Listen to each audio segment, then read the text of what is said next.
Good morning. My name is Clara, and I'm an alcoholic. And I'm grateful to be sober this beautiful morning. And I'd like to thank Jenny for her hospitality, and I'd like to thank Mike and the committee for this privilege to come and share my experience, strength, and hope with you. Because it's always a privilege to be asked to participate in any meeting of Alcoholics Anonymous. For me, it's a celebration of life, because I should be dead from this disease, but by the grace of God and the program of Alcoholics Anonymous, it hasn't been necessary for me to take a drink since April the 9th, 1974, and for that I'm grateful. I always feel the same feeling when I'm sitting on one of those big planes and it's landing and I'm going to a place that I've never been before, and I feel that excitement and that adrenaline of the living experience. But I always have to ask myself the same question every time I have that experience, is how did I ever get from that place to this place? Because by the time I got to Alcoholics Anonymous, I was a whinette. Living in the ghetto of Los Angeles, California, sick of living and scared to die. And I was down in that ghetto with 2 younger children. With the drapes drawn, I believed that I was doomed to die of this disease. My usual position by that time, after 27 years of daily drinking, as I lived in that ghetto, I'd come to sometimes out of horrendous blackouts, early in the morning, that terrible hour of the morning when it's so quiet you can hear your heartbeat. And I would sometimes be spread eagle out in the front yard, passed out, looking like the grass was growing up my nose. And it was always important for me to look good. And I can remember struggling up off the ground and brushing the dew off myself and trying to straighten up. There was always a lady who lived across the street. I believe she monitored the neighborhood. Now, when I got to the ghetto, I really didn't move there to become socially accepted in the community. But I could always depend on this lady because whatever the hour was, it seems like she always had her eyes out there. And I can remember the curtains moving back and forth, and I would straighten myself up, brush myself off, give her the finger.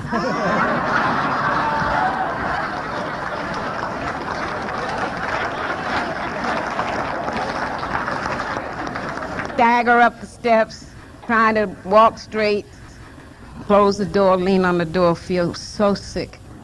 Stagger down the hall, get to the bathroom, get on my knees in front of the toilet bowl, do a few chin-ups on the rim of the toilet bowl. I guess I felt, it was this church, and I love this little story. It was in this church, and the minister said to the congregation, "Does anybody in here know where God is?" And this little 9-year-old boy said, "I know, preacher." Preacher said, "How do you know?" He said, "'Cause every night my daddy comes home drunk. Comes up the steps, goes through the living room, goes down the hall, goes into the bathroom, gets on his knees in front of the toilet bowl, and I can hear him in there saying, 'Oh, God.'" And that's where you would normally find me around 6 o'clock in the morning or any time I came to out of that blackout, on my knees saying, "Oh, God," trying to make deals with a God that I didn't believe in. I'd come from the streets in the fast lane.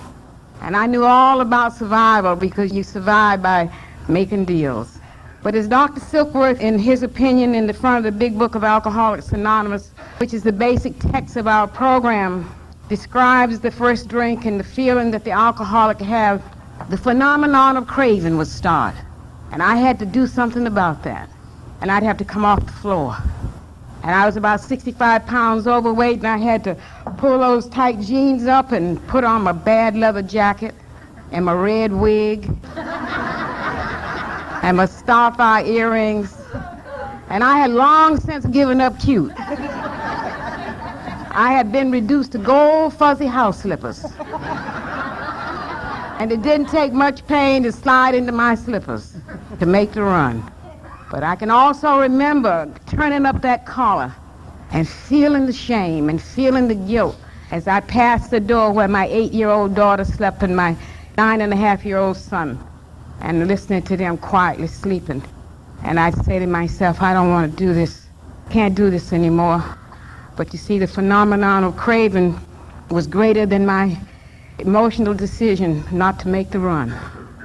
But so I tiptoed past the door so I wouldn't have to wake them up, so they wouldn't have to see Mama having to go down to the liquor store so early in the morning one more time. And I'd quietly close the door and creep down the steps into the darkness of the morning, past 3 houses, and get out and stand on the corner in that ghetto in front of the liquor store and wait for the man to come. Because I couldn't stand the pain of being in that house and not being where it was close enough for me to see him get there in case he wasn't there when I got there. And with my dark glasses on, viewing the world like I always viewed the world, that I was living in a hostile place, and I didn't know how to live in it.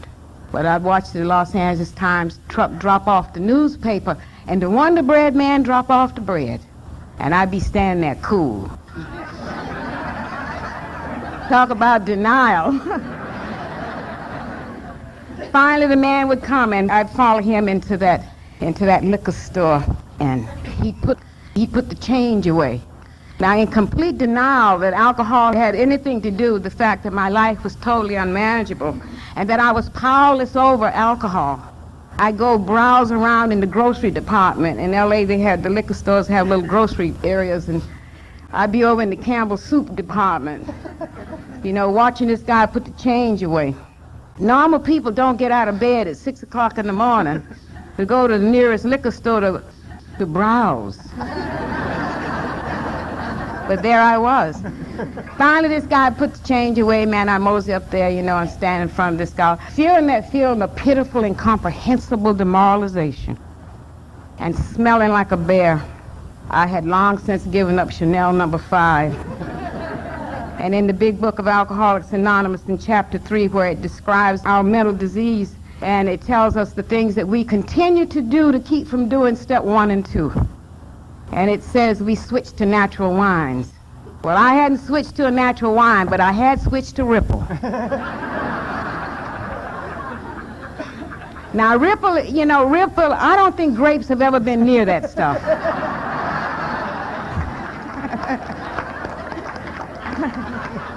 And my biggest choice at that hour of the morning in front of a clerk who's looking at you strange was the only thing I had going for me was whether I should get the red or the white. Where you play the games. And I really had known for a lot of years out in the streets how to play the games of life. And I'd reach in my pocket and put the 59 cents up there, and I'd feel the pain and the guilt, because how many times I had stolen that 59 cents from my children, and their grandparents and my family would give those kids the money, and I'd take the money.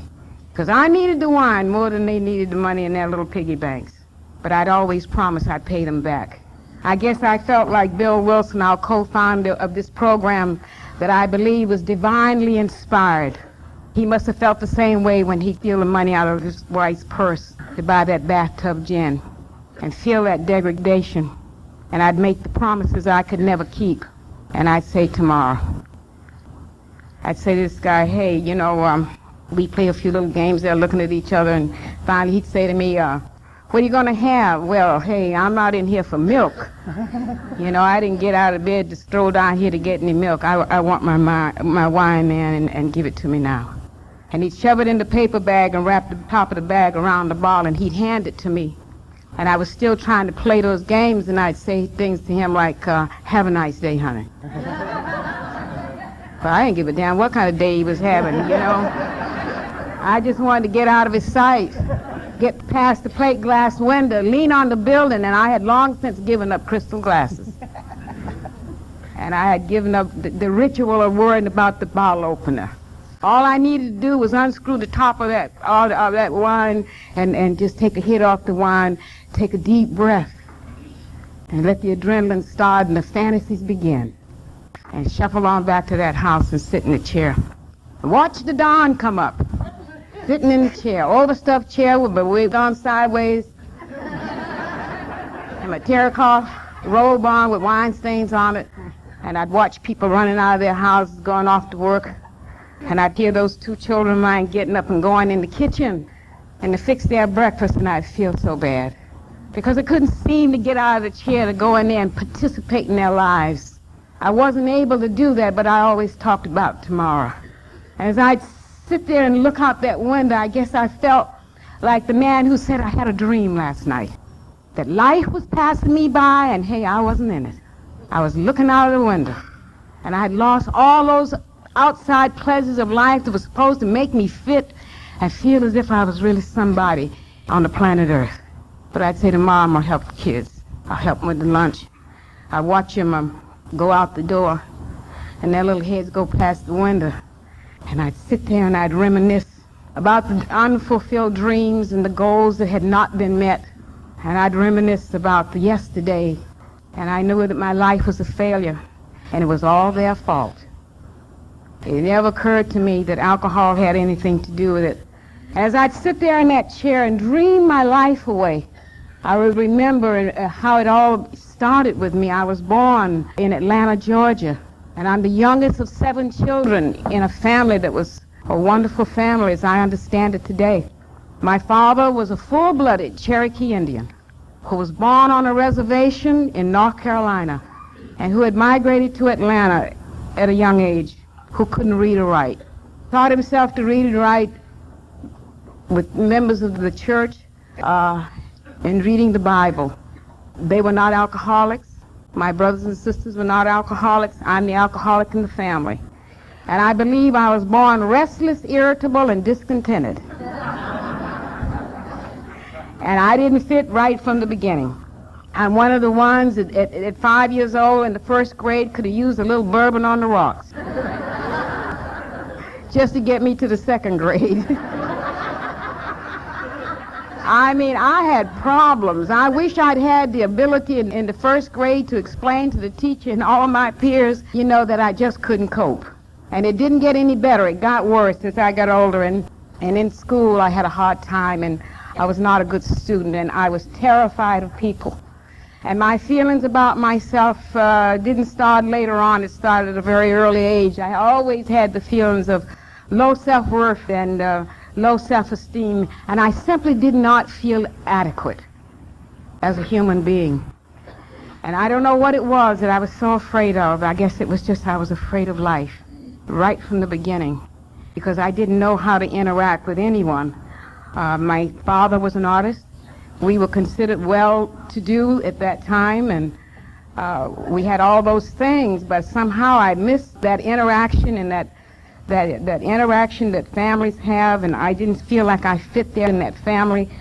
We went to church, and I remember I had a lot of problems with God and the church, and my perception of God has certainly changed. I read the chapter to the agnostic. When I was a senior in high school, I won an art scholarship because my teacher encouraged me to apply for an art scholarship to one of the finest art schools in the country. And I won that scholarship that took me to Boston, and that's how I got out of Atlanta. And I was so thrilled sitting on that train because I was not going to have to go to that church again. I sat on that train. I made a commitment that I would not have to go to that church, and I wouldn't have to live under the rules. You see, I always hated authority, and I didn't like for other people to tell me what to do. When that train pulled out, I gave Atlanta the finger. I was so glad to get out of Atlanta. Little did I know that I was taking me with me. And when I got to Boston, nothing changed. I was still afraid. Went into that school isolated. I guess loneliness was my first addiction because I hung out in the movies a lot and watched people live up on the screen, and I had this fantasy. My life was always a fantasy if I could be somebody else. And I'd sit in those movies and look at that screen and watch people live, and I'd see the same movie over and over and over again and wait till it was dark to come out because I was just a lonely soul wandering around, absolutely lost. And I loved jazz music, and I had learned in that Baptist church it was a sin to do any of those things, to even think about it. So I loved, this jazz music, and my real fantasy was to be an entertainer. I don't know how I ever got into that when I can't sing and I can't dance. And one night I was walking down the street with a friend, and the door opened, and I heard this great jazz music come out of this door, and these people passed, and I said to this friend, I wonder what they do in there. So we decided to go in and see. And we walked into a jazz club, and I can remember at this moment it was dark, and I can remember the aroma of the cigarettes and the booze, and this lady was singing this get down, music, and my heart started pumping. It just was so sinful. I just knew this was going to be the place, because they told me this was not the places you go into, and so I just knew that this was going to work for me. And so I walked into that club, and now when I grew up in Atlanta, I don't know about now, but it was a dry state. I'd never seen alcohol up until that point. Sat on a bar stool, this bartender leaned over with the Pepsodent smile, and he said, "What are you going to have to drink?" And I didn't know. I was about to commit my first hip, slick, cool act. I leaned back on that bar and I said, "We'll have a martini, honey. And make it dry." That's what they said in the movies. Guy turns around, puts these two stem glasses up there, he evens it out, looks like lemonade, and in Georgia we drank a lot of lemonade in summer. I didn't know you sipped drinks. So I picked it up and I drank it all at one time. I was a pig from the gate. And I remember it went down, and it got real quiet down there, and I wasn't trembling for the first time since I could remember at 5 years old. I always shook inside. I now know from the big book of Alcoholics Anonymous where it says we come here with grave emotional and mental disorders. And I had grave emotional disorders from a very young child. And that one martini leveled off, and I began to look around, and I began to hear the music. And I began to make some decisions. I had never made a decision in my whole life. And I made my first decision with that first martini that I didn't have to do anything anybody else ever told me to do again.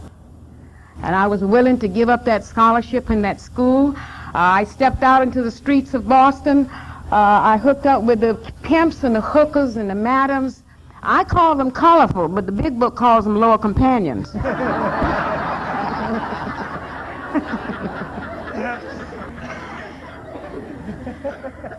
And I learned to walk the walk and talk the talk. And I was a fast learner in the streets. And I walked out there, and I was willing to pay the price. Little did I know that I was an alcoholic, and I was beginning the road of alcoholism and the progression of this disease, that I was out there for 27 years. But I was willing to pay the price, whatever it took to get me where I wanted to go. And what I always wanted to be was famous and powerful and rich. And so I stepped out in the streets of Boston and hooked up with the people that I thought would get me there the fastest. And I became an entourage junkie. And I hung in those jazz clubs night in and night out. Married a nice little young man. We stayed in that marriage for 24 years.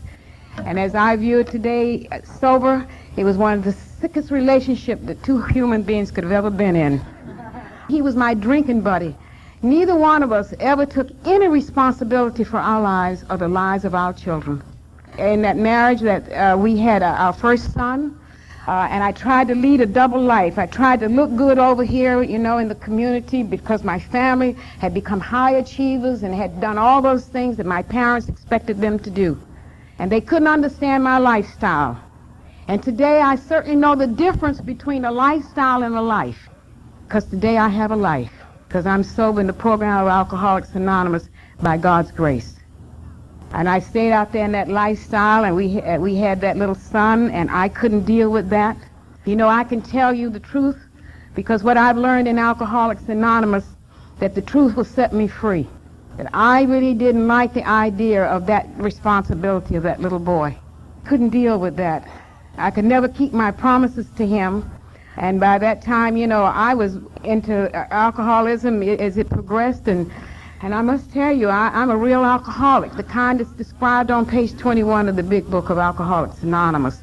Because I drank for a lot of years without blackouts. And I was the one who was capable of drinking men under the table, and they always wondered where I was putting all this stuff, but every time I go over to visit my little son as his grandparents raised him, you see, I can still remember the look in his eyes when he was a little boy. And the look in his eyes was always a look of disappointment because, I could never keep my promises. I'll take you to the park, honey, next week. And when he would look at me with that look, you see, I'd have to get out of his sight and go back downtown and crawl up on that bar stool and join the other geniuses of the world. While we sat there on the bar stool and solved the problems of the world. And we'd sit there until the clubs closed. And then we'd walk out into the darkness of the night after we'd had one for the road. And by that time, we were legends in our own heads. And, it got more painful and more painful for me to go visit him. But, I kept trying to find something out there in that world that would fill up that void, that would fill up that emptiness. One drink was too many, and a million never would have been enough for me. And I kept hanging out there, and my ex-husband traveled a lot, and I was starstruck. I traced around behind stars and followed them around Boston and New York and Harlem, and that's how I spent my life. And one night I was sitting on a stool next to the great legend. A lot of you probably too young to remember the great legend Billie Holiday. And Billie Holiday and I were having a drink together. And I had always looked for Mr. Wonderful. See, one of anything was never enough for me. While the ex-husband traveled, Mr. Wonderful showed up at the end of the bar one night. And if you hang out in wild parties and in fast lane, Mr. Wonderful will show up. And he had a black hat turned down all the way around. He had a blue top coat over his shoulders. And this dude was so cool that he couldn't get his arms through the sleeves.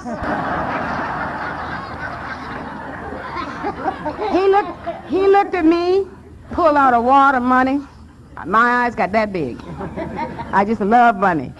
He peeled 10 $100 bills down on the bar. He spread it like a deck of cards. He said to me, "Spend it." Then I knew that God had answered my prayer. And Mr. Wonderful turned out to be the head of the mafia of the New England family. And I was well into step 2. And I can remember he'd send a limousine for me at night with the 2 bodyguards, Dick and Jerry. And by that time, I was totally insane. Just out there floundering around, and I thought that every girl in the world should be taken out the way I was being taken out. Stroll into the back of that limousine, and those bodyguards would sit on the 2 little seats. They had the sawed-off shotguns on the floor, and we were off for the evening. We'd drive up in front of the clubs, and I'd step out and pick up the entourage. And we were out again another night for some lifestyle. And it seems to me, in sometimes my moments of madness, that the God that I've come to believe in would try to get my attention. It seems to me I would come to a crossroads, and I invariably would always take the road that was self-destructive, because there was something about that inside of that person that lived in there then that I hated because I didn't fit, and I was afraid, and I couldn't function in the world like other people, and I knew I was a loser. And one Sunday morning when that limousine they were driving me home, I looked out the rear window, and there were young families with their little kids going to church, or apparently are going to places that people go to enhance their spiritual growth. And I knew nothing about that. See, I knew about the streets and street life.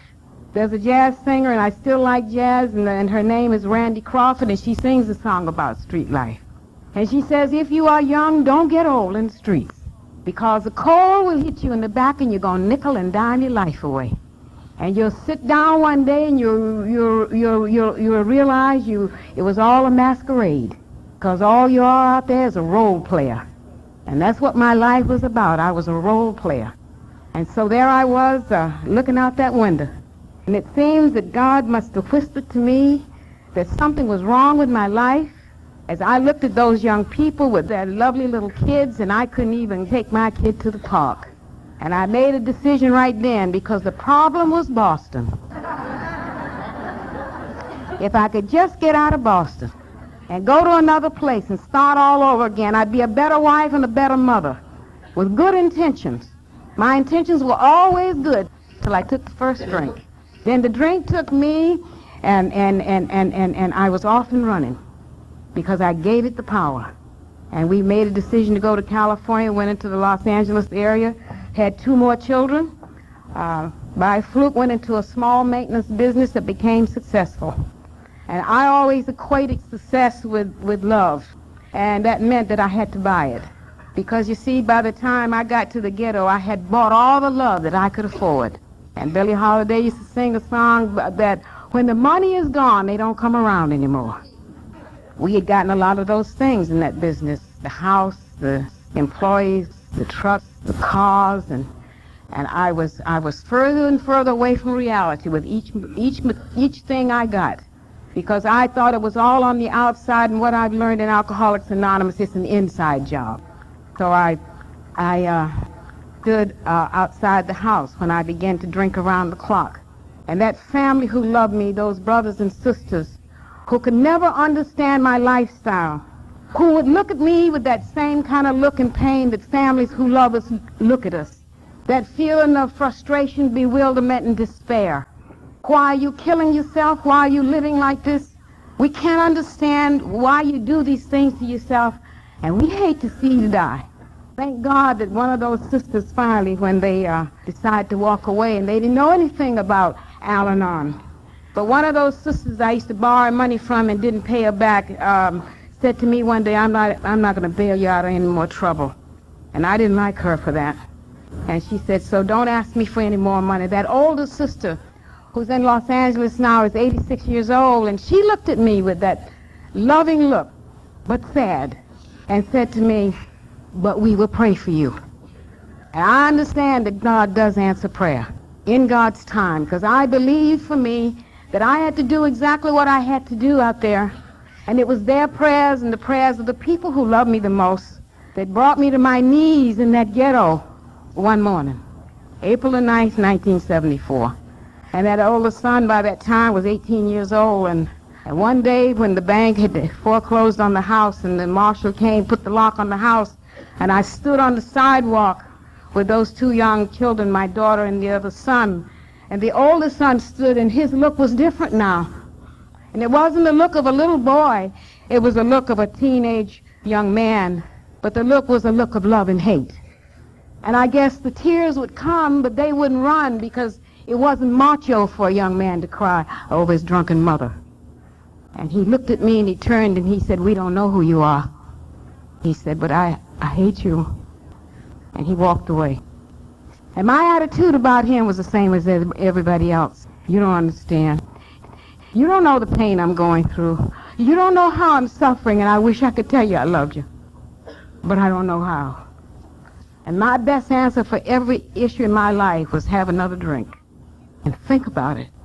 And he walked away.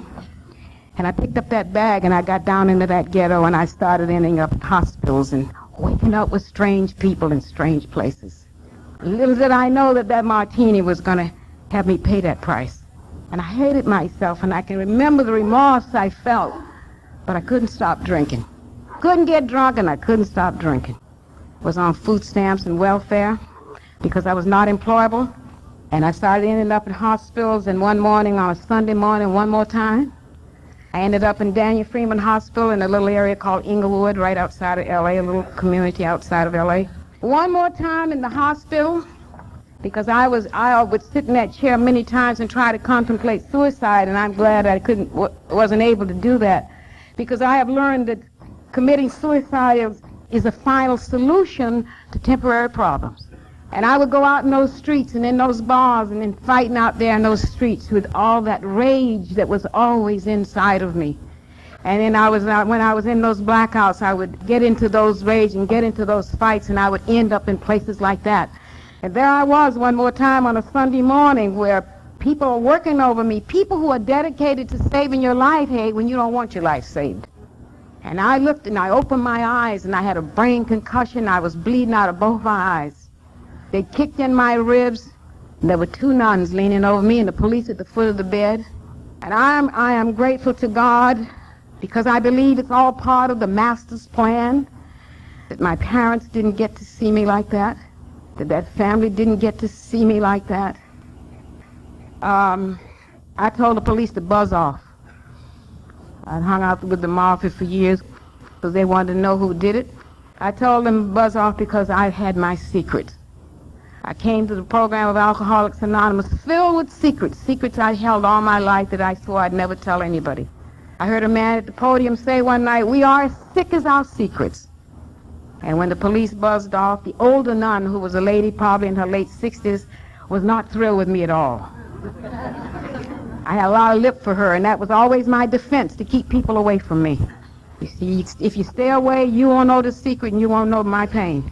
So I put up the wall all the time, so the older nun, she stormed out of the room, but the young nun, who must have been 21 or 22 years old, leaned over me, and I looked up into her eyes, and they were the bluest, as blue as the sky, and she started to cry.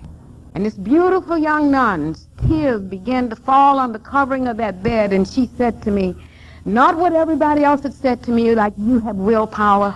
You can stop drinking if you really want to. Come on over to me to my church. I have nothing against the church, but this will be the answer. And I looked at this young nun, and she said to me, what has ever happened in your life? How did you ever let your life get into such a state? I had no answers for that young nun, but I heard a message. And it seems to me that my God was trying to get my attention again. And I looked at her, and I didn't forget those words. 3 days later, that same young nun gave me back my red wig and my bad leather jacket, my jeans and a pair of boots. She escorted me. They had 2.5-inch wide adhesive tape right on my ribs to pull my ribs back in place. She escorted me outside of Daniel Freeman Hospital, and she said to me, try not to drink today. She didn't say don't. She said try not to. And I heard that. But I looked down the street and I saw a liquor store, and I'm an alcoholic, and I know what my answer was. Strolled down there and I bought myself some wine, and I went back to the ghetto. And on April the 9th, 1974, I came to one more time in a fetal position on the floor, and I was too tired to make the run. And I believe what happened to me was a divine intervention, that a power greater than myself kissed me gently and said, child, get off the floor. You don't have to ever live like this again. And I picked up the phone, and I remembered I called a friend. I had already admitted to God and to my innermost self that I couldn't drink anymore, because if I did, I was going to die. I still believe that. For me to go walk out of here and walk anywhere and pick up a drink is, for me, it's going to be a kiss of death. I'd have to be insane. The book says insanity returns, and when it returns, we have no mental defense against that first drink. And I called my friend, and she told me about Alcoholics Anonymous. I picked up that phone, and the man said, good morning, this is Alcoholics Anonymous, may I help you? I said, man, my name is Clara, and I can't stop drinking. And the secret was finally out. And he said, welcome to Alcoholics Anonymous. He said, and don't drink today. So simple. Alcoholics Anonymous is a simple program for complicated people. And so I heard him. And what I heard from a stranger that morning was hope. The same kind of hope I get when I read the Bill W. That if a man could go that far into the dredges of alcoholism and get sober but from his spiritual experience and stay sober, there's hope for me. And this man said to me, go to a meeting. He told me where the meetings were. I didn't know, had never heard of Alcoholics Anonymous. I had been one of those intellectuals out there. You know, I'd gone to psychiatrists and group therapy. I even went to an East Indian guru once. And I remember sitting in front of the television and listening to Dr. Norman Vincent Peale talk about thinking positive. And I'd sit there and drink and say, that's my problem. You know, I don't think positive.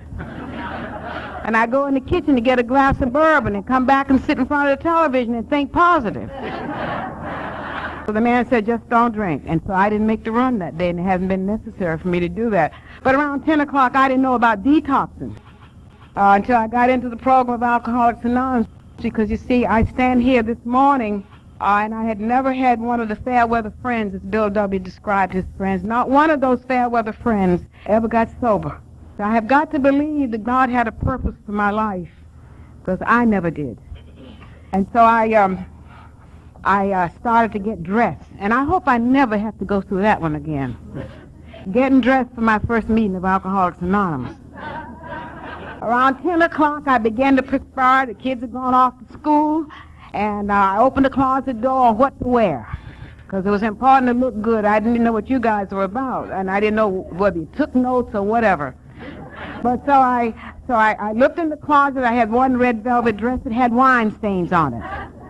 So I cleaned that up. Then I got that wig out. Now that girl, that wig I've been hiding under that wig for about 5 years. And if that wig could have talked, it would have blackmailed me, you know. So I got her out. I clipped some bangs and I raked her up and put the sprayer and put it on that head farm you put the wigs on. Hey, she was looking good.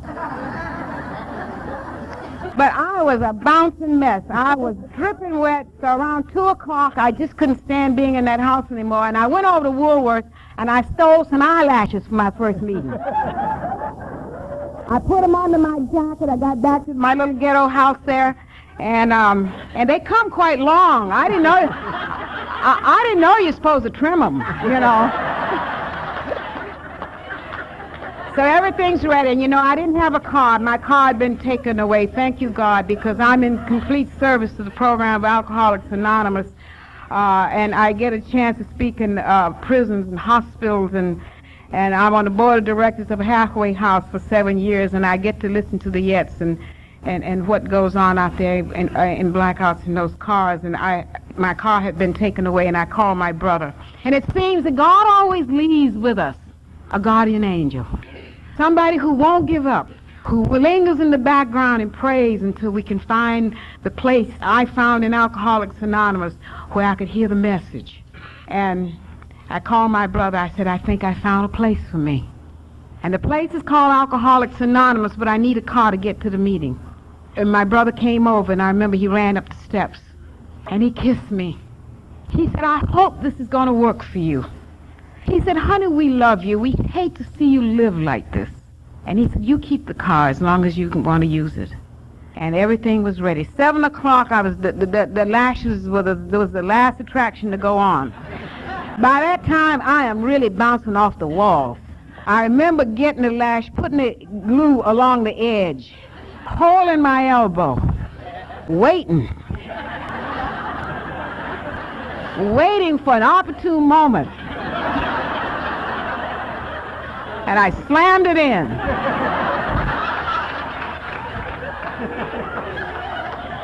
One end was up here, one end was down there. I leaned in the mirror. I said, you're looking good.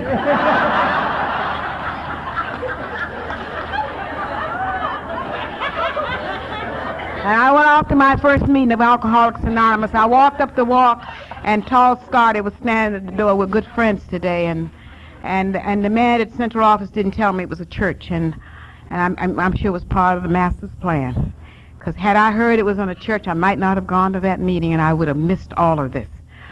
I walked in. He told me to get a cup of coffee. They had all the meetings had real cups in those days, and I remember I was trembling and I was shaking, and I didn't want you to see me. I'd always wanted to look perfect. And I went and got this coffee, and I sat down in a chair, and I can remember how tired I was. I was at the end of the road, and I'd lost. And I sat there in that chair, and I reflected it when I was growing up in Atlanta, Georgia, and I sang in the junior choir.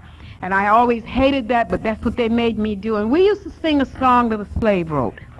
And it was a song about the slaves knew that when they got to heaven, what God was going to say to them. And the words went something like, sit down, child, I know you're tired, and rest a while. And if you're new in this room this morning to the program of Alcoholics Anonymous, I welcome you. And hope that you will sit down and rest a while, so that we can love you until you can love yourself. Because that's what they started to tell me in those meetings. I looked around that room. They started the meeting, and the lady started to talk. They asked for the hands of the newcomers, and I didn't know I was a newcomer. Because I didn't know the language. And what I have come to learn and love in my heart is Alcoholics Anonymous is the language of the heart. And the lady behind me touched me on my shoulder and she said, "Raise your hands, honey, you're a newcomer." And that lady became my sponsor, and she's still my sponsor today. She gave me her phone number, and she said, "Now you go home and you call me, and I'll tell you what Alcoholics Anonymous is all about." Thank God for the women in Alcoholics Anonymous, because I was not employable, and those women would come over in their big cars to the Ghetto and pick me up and take me to meetings. And I went to 12 to 13 meetings, 14 meetings sometimes a week.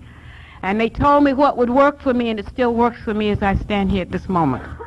They told me to go to a lot of meetings, get the big book, read the black print. Not between the lines. They told me to get a sponsor and to get into service, and I was guaranteed the promises after the 9th step. And I began to trudge this road. When I was not employed, when I was about 6 months old, my sponsor told me to get a job. I was not thrilled with that news. She said, "I don't care what you do." She said, "You get your ego out of the way." And she said, "You get a job because we are self-supporting through our own contributions." And so I got a job as a waitress. I was a terrible waitress, but I'm thankful for the people that hired me. And I started to get on with my life. I started to do those steps, 1 through 12 in that order. And my home group, and they worked with me, and my sponsor worked with me, and I did that 4th step with her. And later I did a real 4th step, because that first 4th step I did was not a in-depth, honest 4th step. And I have learned, unless you are willing to tell the truth and get it all out, you might go back and do it again. And so I got real busy into the fellowship, just being around, and things got better, and I was able to move out of the Ghetto, and I got a little apartment and with that job, and I stayed on that job for 2 years. And finally I went to my sponsor in my home group, and I thought I would like to get on with my life and doing something else, because I had no career. My art career was of no real value to me. And so they all agreed that would be good. See, I whined a lot, you know. My first 2 years in Alcoholics Anonymous was spent whining. I remember I was in a meeting once, and at the end of the meeting, I took up the whole meeting whining about what they were doing to me out there in that world. And this man came up to me and put his arms around me with, in a loving gesture, and he said, "Clara, please, come down off the cross."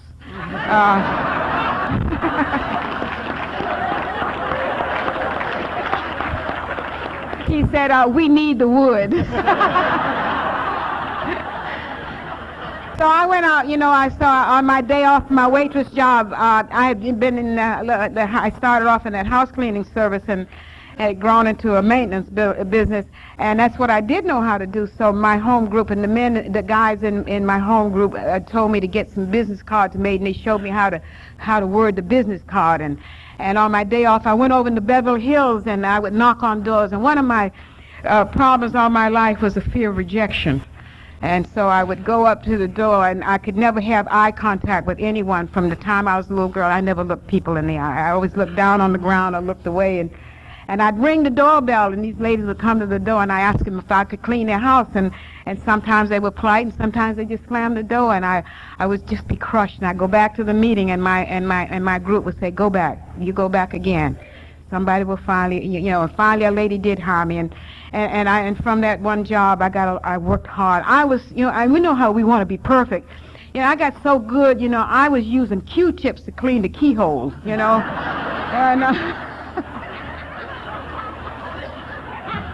and that lady spread the word around. And so finally, I got so good, I got so much business, I hired a young man, and that young man still works for me today.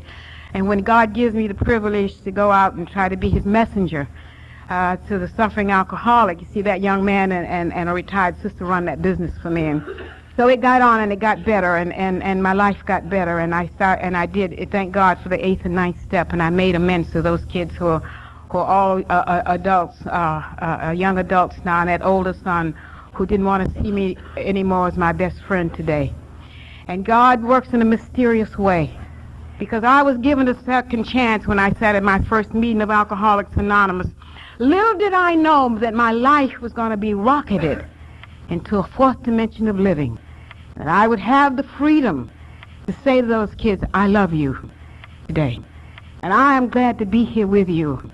And my sobriety is a gift. And that son has a little son, and I have a 4-year-old grandson that I do take to the park. He holds these 2 fingers with his little hand, and he calls me Grandma Clara. And I love it, you know, and the checkbook is always busy. 15 weeks ago, at this very moment in Los Angeles, I was in the hospital with my daughter, that 8-year-old daughter that I couldn't fix her breakfast. Has a wonderful marriage to a wonderful young man, and they had their first little daughter, their first child, 15 weeks ago. And they called me at 9 o'clock in the morning, and I got in my car, and they live in Santa Clarita Valley, California, and I went into that hospital. And I had the most incredible experience of love, because that's what I have learned here. And I was given the opportunity to take a damp cloth and wipe my daughter's face while she was in labor. I was able to rub her feet and massage her hands and hear that daughter say, "I love you, Mother. I'm so glad you are here." And I called her when I got here yesterday. And you know what? That's the gift of sobriety. Based on the 12 steps that are spiritual in principle, the ability to, through God's grace, to find a power greater than myself that I call God, that blessed me one morning and gave me a second chance at life. And it's rooms like this that I've gotten on with my life. I have that business, and I'm not only employable, I employ a lot of people today. It has nothing to do with my life. The primary purpose is to stay sober and to carry the message and the gift of sobriety to another alcoholic. And I got this in rooms like this because you rendered me sober and you rendered me sane through the grace of God. And on my knees this morning when I saw the sun come up, I said, "Thank you, God, for another day. Let me be a part of it. Let me in some small way make the difference in somebody's life today." Because I was a selfish and self-centered person. Gave nothing, took it all. What's in it for me? And you've given me this life. And for that, I'm eternally grateful. Thank you.